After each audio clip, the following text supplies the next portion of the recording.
Olá amigos, sejam bem-vindos a mais um vídeo do meu canal. Eu sou o Lucas Knaip, vamos falar de tênis, vamos falar do primeiro dia do Masters 1000 de Toronto, que, olha, não teve respeito pelo torneio de Washington, já começou no domingo. Ainda tô tentando entender por que esse torneio tá desse jeito, entende? Parece que eles vão querer dar um dia de descanso igual o Grand Slam para todas as fases, né? Porque assim, Masters 1000 de 2 semanas, né? Eles não começam assim normalmente no domingo, eles começam na quarta-feira.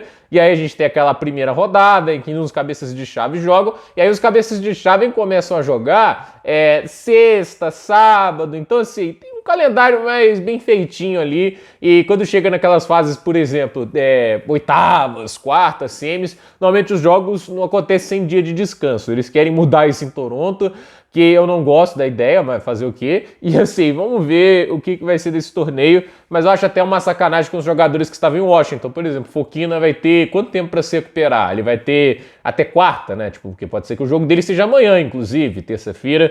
Já acredito que alguns cabeças de chave já devem jogar amanhã. Então, vamos falar dos jogos que aconteceram ontem, pedindo, é claro, deixe seu like, se inscreva no canal, compartilhe esse vídeo e vamos para os jogos, né? O Adam Walton venceu o Benjamin Bonzi por 2-1 e vai ser o oponente de Alexander Zverev, né? O australiano saca muito bem, né? Ele é um cara que pode jogar de uma maneira perigosa nas quadras duras. O Bonzi até começou bem, né? Com 6-4, fez um segundo set pavoroso, levou um 6-0 na cabeça e depois 6-3 para o australiano. Vamos ver o que o Zverev faz, né? Primeira partida dele em quadradura, né? E aí é aquele negócio, né? O Zverev, quando tá com a confiança embaixo, ele é vulnerável.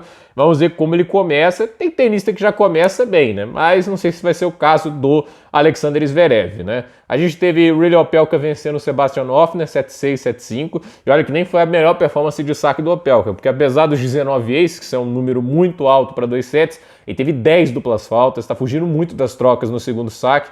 Mas é aquele negócio, né? Jogou bem nos breakpoints, 7 breakpoints contra, ele salvou todos, né? Teve 2 breakpoints a partida inteira e aproveitou um. Então o Reilly Opelka consegue essa vitória e consegue avançar a segunda rodada. Mas é um nível de tênis assim que é uma montanha-russa maluca até agora, o Reilly Opelka.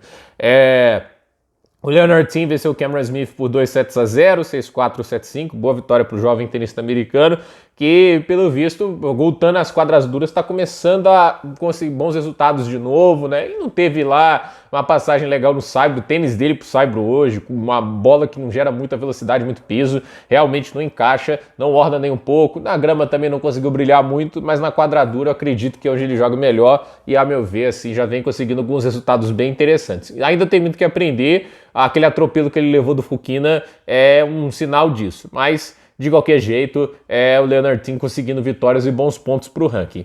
Aqui a gente vai falar um pouco, talvez o jogo mais impactante de ontem foi o Gael Monfils, que perdeu vários match points, né? Ele teve 4 match points para vencer o jogo, mas acabou derrotado pelo Barrios Vera, tenista chileno. Primeiro set 6-4 para o chileno, depois 6-4 para o Monfils. O último set ali é aquele negócio, o Monfils teve 2 oportunidades em cada um, né? Tipo assim, dos últimos 2 games de saque do chileno, não aproveitou. Aí no tie-break 7-3 pro chileno, com direito ao tenista do Chile ganhar os últimos 4 pontos em sequência.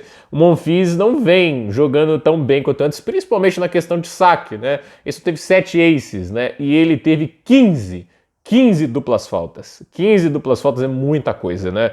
E aí o jogo começou a ficar bem mais complicado. Por exemplo, quando o primeiro saque entrava para o Monfils, era maravilhoso, 82% dos pontos com o primeiro saque, mas 46 apenas com o segundo, e ele colocou só 51% de primeiro saque em quadra, né? Porque as porcentagens elas vão enganar. Por exemplo, o Barrios Vera ganhou 69% dos pontos com o primeiro saque, que não é a porcentagem das mais altas, mas ele colocou 64% do primeiro saque em quadra, né?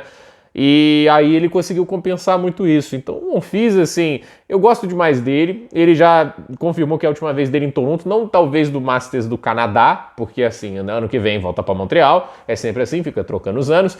Mas a verdade é que assim, o Monfils deu uma queda, né? Depois ali da gira de Saibro, teve seus momentinhos, foi legal o jogo dele em Roland Garros, até em Wimbledon também foi bacana.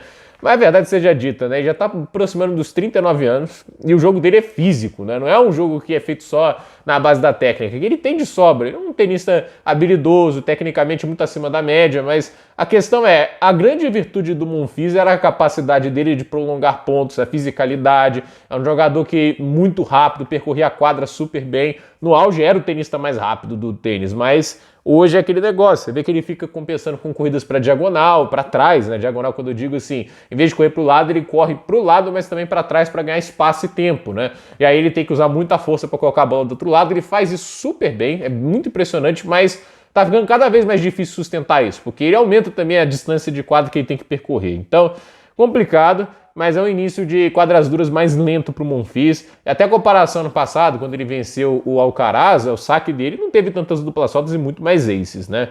Então, é ver como ele joga em Cincinnati no US Open. Thomas Martin Etcheverry venceu o Pierre-Hugues Herbert por 2-1, 6-4, 4-6, 7-5. O Etcheverry não faz uma grande temporada, caiu para 60 do mundo, mas consegue uma vitória que obviamente não foi nada tranquila, mas ela vem e ela é muito bem-vinda aí para ele conseguir mais alguns pontos extras no ranking, né?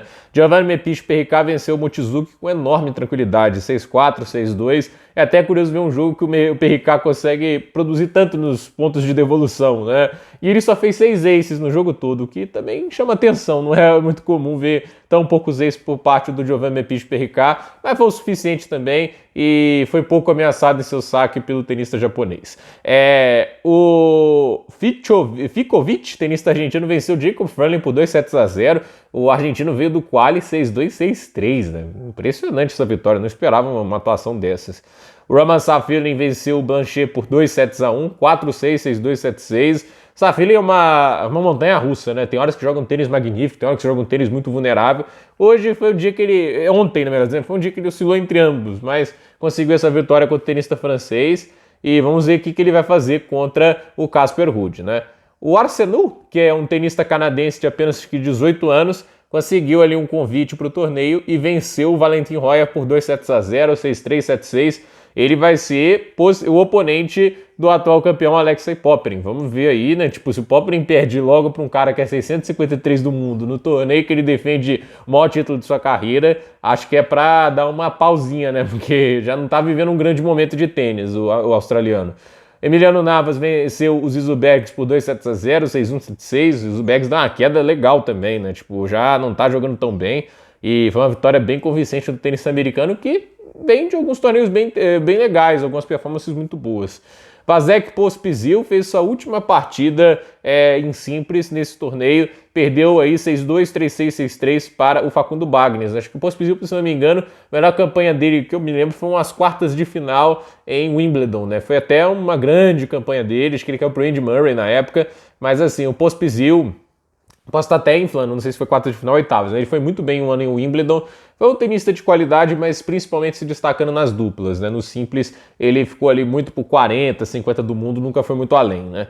E perder para o argentino no final já mostra realmente, o Bagnis também, que está longe do auge, já mostra que o auge já ficou muito para trás, principalmente no simples, né? O meu amigo Kecmanovic teve um jogo duríssimo, mas venceu o Quentin Halys por 2-1, 4-6, 6-4, 7-5, vitória boa pro tenista sérvio, que tá precisando de confiança, né? Depois que ele surgiu forte em 2022, nunca se consolidou com aquele tenista que muita gente imaginava que poderia ir pro top 20. E o James Duckworth venceu o Zhu Sheng por 2-0, 6-3, 7-6. O Shang, que não jogava desde o Australian Open, lesionado. Então, assim, uma boa vitória pro tenista australiano, que nesse momento ali consegue uma vaga à segunda rodada e quem sabe pode voltar ao top 100 com este resultado. E os jogos que temos hoje aí no torneio de Toronto Christopher O'Connell e o Tseng, Ethan Quinn e o Nishioka, Mackenzie McDonald contra o Davi Goffin, Kopriva contra o Ingo Kachebu, Alexander Vukic contra o Pedro Martinez, o Bloch contra o Svrikna, o Mathieu Bellucci contra o Hugo Gaston, o Atanuk enfrenta o Altmaier, o Martin vai enfrentar o Jaime Munar, Damir Dzumhur enfrenta o Francisco Comensanha, Marcos Giron enfrenta o Adrian Manarino, o Boyer vai enfrentar o Kovacevic, o João Fonseca enfrenta o Skulkate, tenista australiano, Roberto Carvalhas Baena vai enfrentar o Camilo Hugo Carabelli, Borna Coric vai enfrentar o Matheus Gigante, Fabian Marojan enfrenta o Hugo Delien, o Draxel enfrenta o Pablo Carreño Busta, Arthur Hinderknecht enfrenta o Galarno, né? Com tantos jogos desinteressantes e eu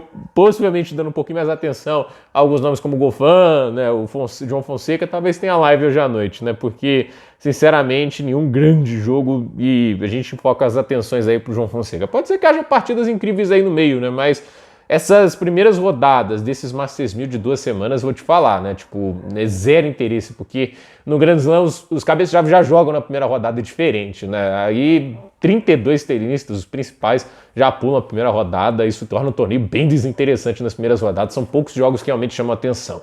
Gente, por esse vídeo é isso, dúvida nos comentários, deixe seu like, se inscreva no canal, compartilhe este vídeo e até o próximo vídeo.